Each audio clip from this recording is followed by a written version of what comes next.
Friends, welcome back to Mansi study channel. दोस्तों, आज है 26 अगस्त 2024 और 26 अगस्त 2024 से रिलेटेड करंट अफेयर्स के जितने भी क्वेश्चन बन सकते हैं आज की क्लास में सारे क्वेश्चन को कवर करेंगे और हर क्वेश्चन से रिलेटेड इम्पोर्टेंट पॉइंट भी मैं आपको बताऊंगी। तो आप लोग पूरा क्लास बहुत ध्यान से देखिएगा। और दोस्तों, ये क्लास आपकी मॉर्निंग सुबह 7 AM पे डेली लाइव आती है। आप सभी लोग सुबह 7 बजे इस क्लास के लिए तैयार रहा करिए। इससे आपकी तैयारी करंट अफेयर्स में बेहतर होने वाली है और आगे आने वाले सभी एग्जाम में आप लोग करंट अफेयर्स में बहुत अच्छा सा रिस्पांस दे पाएंगे। तो चलिए आगे बढ़ते हैं और आज का पहला क्वेश्चन देखते हैं। आज का पहला क्वेश्चन लिखा है, भारत के सीमा पार व्यापार के लिए नामित प्राधिकरण ने किस देश में 12 जल विद्युत परियोजनाओं से अतिरिक्त 251 मेगावाट बिजली निर्यात को मंजूरी दी है? India's designated authority for cross border trade has approved an additional 251 megawatt of power exports from 12 hydropower projects in which country? First option है बांग्लादेश, सेकेंड ऑप्शन है नेपाल, थर्ड ऑप्शन है भूटान, फोर्थ ऑप्शन है म्यांमार।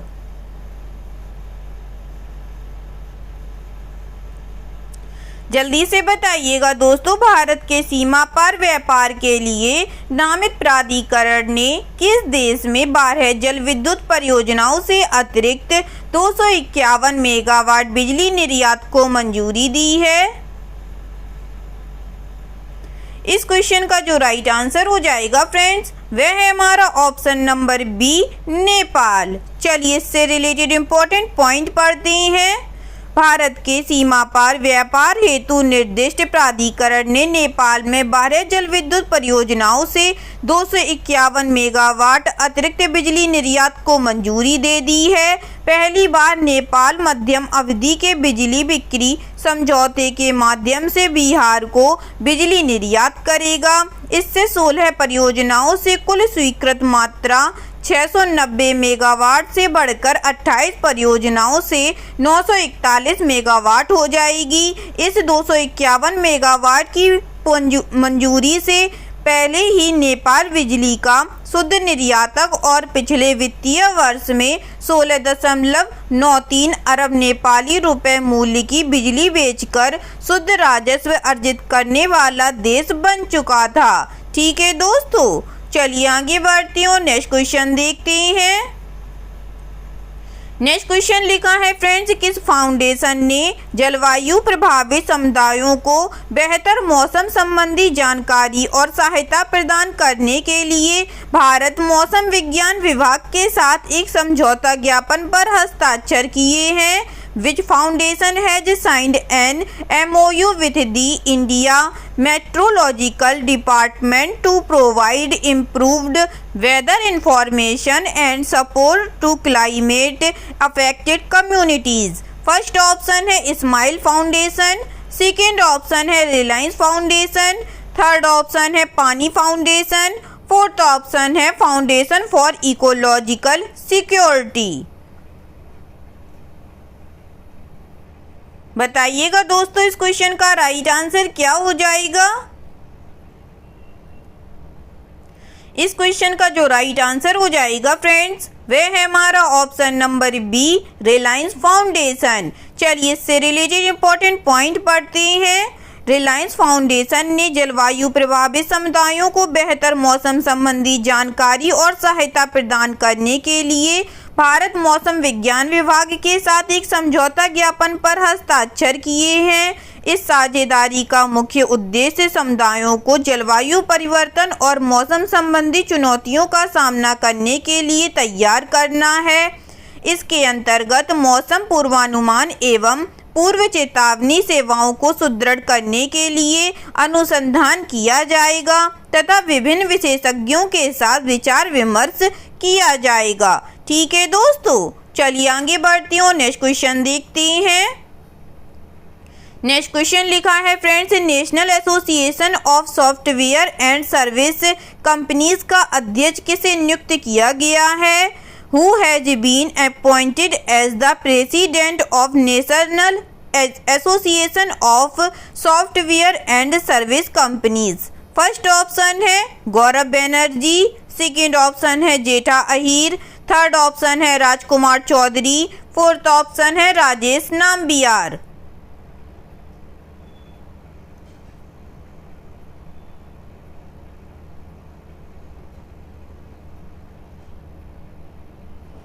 जल्दी से बताइएगा friends. National association of software and services companies NASSCOM का अध्यक्ष किसे नियुक्त किया गया है? इस क्वेश्चन का जो राइट आंसर हो जाएगा फ्रेंड्स वह है हमारा option number D, Rajesh Nambiar को। चलिए इससे रिलेटेड इंपॉर्टेंट पॉइंट पढ़ते हैं। राजेश नाम्बियार ने कॉग्निजेंट टेक्नोलॉजी सॉल्यूशंस कॉरपोरेशन के भारत में अध्यक्ष और प्रबंध निदेशक के पद से इस्तीफा दे दिया है और अब वे सूचना प्रौद्योगिकी उद्योग निकाय national association of software and services companies के अध्यक्ष बन गए हैं।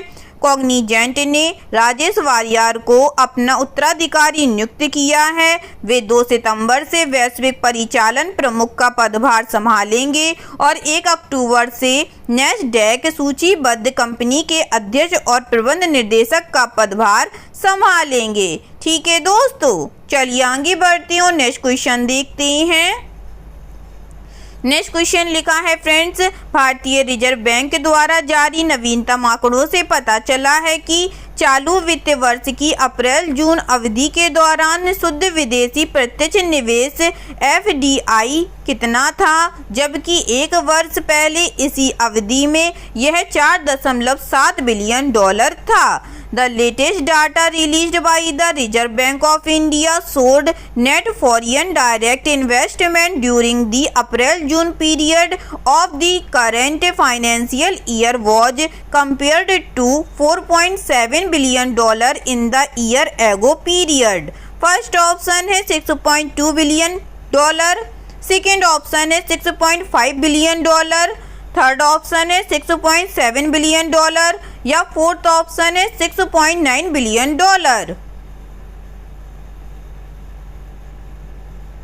जल्दी से बताइएगा दोस्तों इस क्वेश्चन का राइट आंसर क्या हो जाएगा।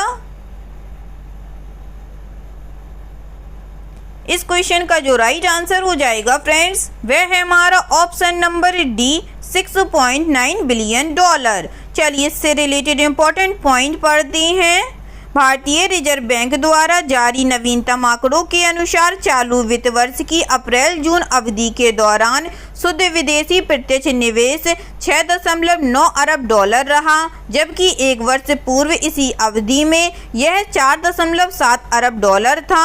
यह वृद्धि सकल आवक FDI में सुधार के कारण हुई, जो 2024-25 की पहली तिमाही के दौरान साल दर साल 26.4% बढ़कर $22.5 मिलियन हो गई। विनिर्माण, वित्तीय सेवाएं, संचार सेवाएं, कंप्यूटर सेवाएं, बिजली और अन्य ऊर्जा क्षेत्रों में सकल FDI प्रवाह का लगभग 80% हिस्सा रहा है। ठीक है दोस्तों, चलिए आगे बढ़ते हैं और नेक्स्ट क्वेश्चन देखते हैं। नेक्स्ट क्वेश्चन लिखा है फ्रेंड्स, किस भुगतान बैंक ने AI संचालित फेस मैच नामक एक नई सुरक्षा सुविधा लॉन्च की है, जो ग्राहक खातों को धोखाधड़ी गतिविधियों से बचाने के लिए डिजाइन की गई है। Which payments bank has launch the AI powered face match, a new security feature designed to protect customer accounts from fraudulent activities? First option है Airtel payment bank, second option है India Post payments bank, third option है Fino payments bank या fourth option है Paytm payments bank.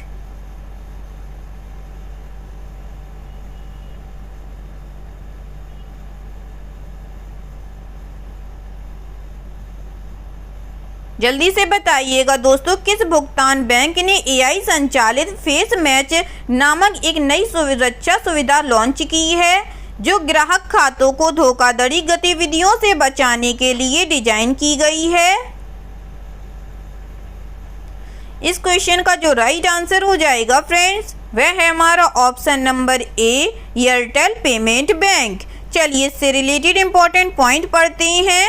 Airtel payment bank ने face match नामक एक नई सुरक्षा सुविधा शुरू की है, जो ग्राहकों के खातों को धोखाधड़ी गतिविधियों से बचाने के लिए बनाई गई है। यह सुविधा संभावित खतरों का आकलन करने और आवश्यक होने पर चेहरे की पहचान सत्यापन को सक्रिय करने के लिए उन्नत मशीन लर्निंग एल्गोरिदम का उपयोग करती है। ठीक है दोस्तों, चलिए आगे बढ़ती हूँ, नेक्स्ट क्वेश्चन देखते हैं।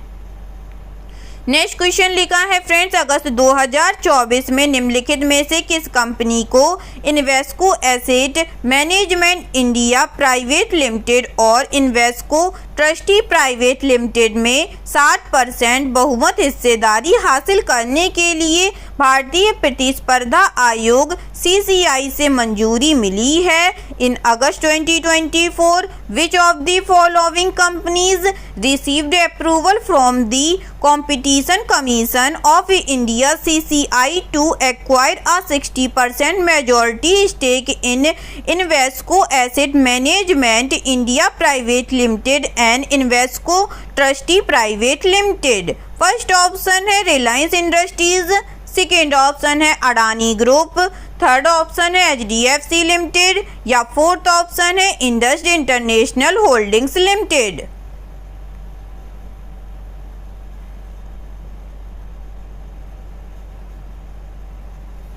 जल्दी से बताइएगा दोस्तों, इस क्वेश्चन का राइट आंसर क्या हो जाएगा?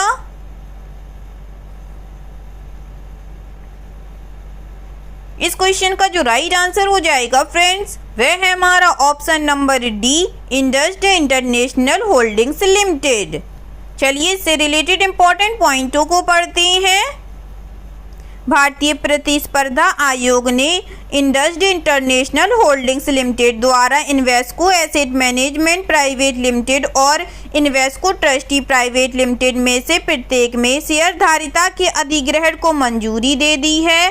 प्रस्तावित संयोजन इंडस इंटरनेशनल होल्डिंग्स लिमिटेड द्वारा Invesco asset management private limited, Invesco AMC और इन्वेस्को ट्रस्टी प्राइवेट लिमिटेड में से प्रत्येक में 60% शेयरधारिता के अधिग्रहण से संबंधित है।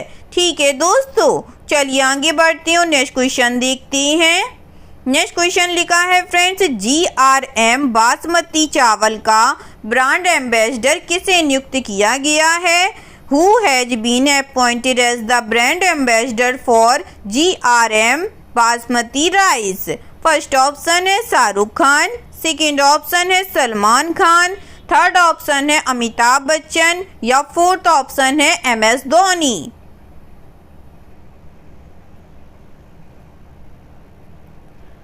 बताइएगा फ्रेंड्स, GRM बासमती चावल का ब्रांड एम्बेसडर किसे नियुक्त किया गया है? इस क्वेश्चन का जो राइट आंसर हो जाएगा फ्रेंड्स, वह है हमारा option number B, Salman Khan को। चलिए इससे रिलेटेड इंपॉर्टेंट पॉइंट पढ़ते हैं। बासमती चावल के निर्यातक और FMCG company GRM overseas limited ने बॉलीवुड अभिनेता सलमान खान को अपने बासमती चावल और गेहूं आटा उत्पादों के लिए ब्रांड एम्बेसडर बनाया है। कंपनी ने कहा है कि इस साझेदारी का उद्देश्य खान की प्रतिष्ठित स्थिति का लाभ उठाकर GRM की ब्रांड उपस्थिति को मजबूत करना और वैश्विक स्तर पर उपभोक्ताओं से जुड़ना है। 1974 में स्थापित GRM ओवरसीज 42 से अधिक देशों को प्रीमियम बासमती चावल का निर्यात करता है और एक चावल विनिर्माण और व्यापार कराने से उपभोक्ता वस्तु संगठन के रूप में विकसित हो चुका है। ठीक है दोस्तों, चलिए आगे बढ़ती हूँ, नेक्स्ट क्वेश्चन देखते हैं। नेक्स्ट क्वेश्चन लिखा है फ्रेंड्स, अगस्त 2024 में उद्योग और आंतरिक व्यापार संवर्धन विभाग के सचिव का पदभार किसने ग्रहण किया है? In August 2024, who has assumed the charge of security of department for promotion of industry and internal trade? First option है गौरव बनर्जी, सेकेंड ऑप्शन है जेठा अहीर, थर्ड ऑप्शन है राजकुमार चौधरी, फोर्थ ऑप्शन है अमरदीप सिंह भाटिया।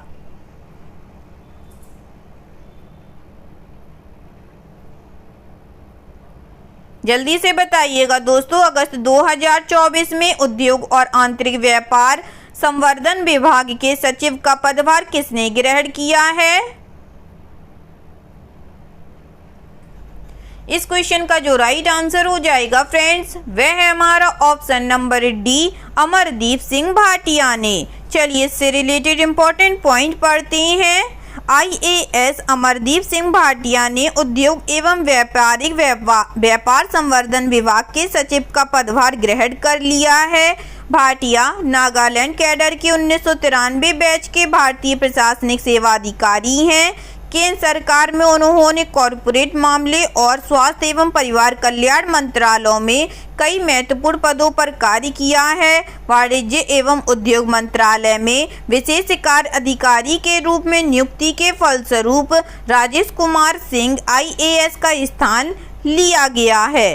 ठीक है दोस्तों, चलिए आगे बढ़ते हैं और नेक्स्ट क्वेश्चन देखते हैं। नेक्स्ट क्वेश्चन लिखा है friends, Modi's governance triumph reshaping India's path to prosperity नामक पुस्तक के लेखक कौन हैं? Who is the author of the book Modi's governance triumph reshaping India's path to prosperity? First option है तरुण चुग, सेकेंड ऑप्शन है अमित शाह, थर्ड ऑप्शन है JP नड्डा, फोर्थ ऑप्शन है मनोहर लाल खट्टर।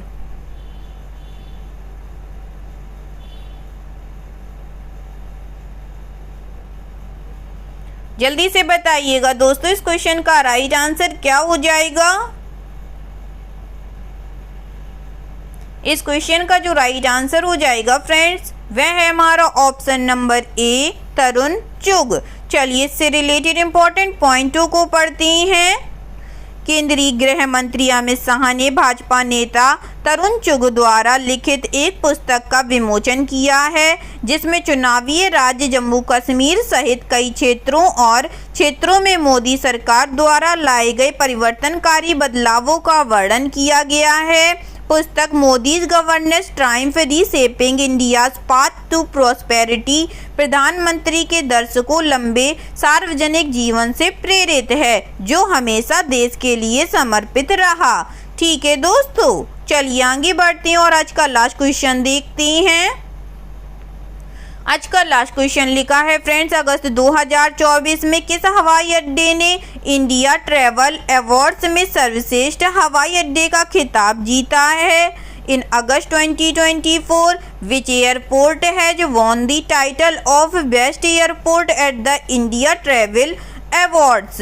फर्स्ट ऑप्शन है Indira Gandhi international airport Delhi, second option है Kempegowda international airport Bengaluru, third option है Cochin international airport Kochi, fourth option है Rajiv Gandhi international airport Hyderabad. जल्दी से बताइएगा दोस्तों, अगस्त 2024 में किस हवाई अड्डे ने इंडिया ट्रैवल अवार्ड्स में सर्वश्रेष्ठ हवाई अड्डे का खिताब जीता है? इस क्वेश्चन का जो राइट आंसर हो जाएगा फ्रेंड्स, वह है हमारा option number D, Rajiv Gandhi international airport Hyderabad. चलिए इससे रिलेटेड इंपॉर्टेंट पॉइंट पढ़ते हैं। हैदराबाद के राजीव गांधी अंतर्राष्ट्रीय हवाई अड्डे ने एक बार फिर इंडिया ट्रैवल अवार्ड्स में सर्वश्रेष्ठ हवाई अड्डे का प्रतिष्ठित खिताब जीता है, जो उसकी लगातार तीसरी जीत है। पिछले वर्ष RGIA को जर्मनी के फ्रैंकफर्ट में स्काई ट्रैक्स के भारत और दक्षिण एशिया में 2024 के सर्वश्रेष्ठ हवाई अड्डा स्टाफ पुरस्कार से भी सम्मानित किया गया था। इस हवाई अड्डे को जर्मनी के फ्रैंकफर्ट में आयोजित पैसेंजर टर्मिनल एक्सपो 2024 में दक्षिण एशिया और भारत के अन्य सभी हवाई अड्डों के बीच शीर्ष पर उभरने के लिए मान्यता प्राप्त हुई है। ठीक है दोस्तों, आई होप आज के सभी क्वेश्चन आप लोगों को बहुत अच्छे लगे होंगे फ्रेंड्स, और सभी क्वेश्चन से रिलेटेड इंपॉर्टेंट पॉइंट के नोट्स भी आप लोगों को बहुत अच्छे से समझ में आए होंगे। अगर आपको क्लास अच्छी लगी और सारे फैक्टों को आप लोगों ने अच्छे से समझा हो दोस्तों, तो प्लीज़ इस क्लास को लाइक कीजिएगा, शेयर कीजिएगा और आपके अपने चैनल मानसी स्टडी चैनल को सब्सक्राइब कीजिएगा। थैंक यू सो मच दोस्तों।